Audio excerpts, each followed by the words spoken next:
তারপর নাকি পাহাড় চূড়ায় বসে আকাশ ছুতে দেখিনি স্রোতোষিনী পাড়ি দাও সমুদ্র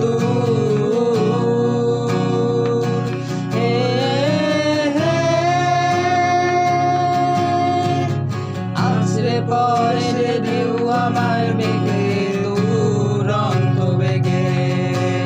নাকি কাঁদিয়ে আমাকে সে চোখের জলে ভেজো তৃষ্ণার তো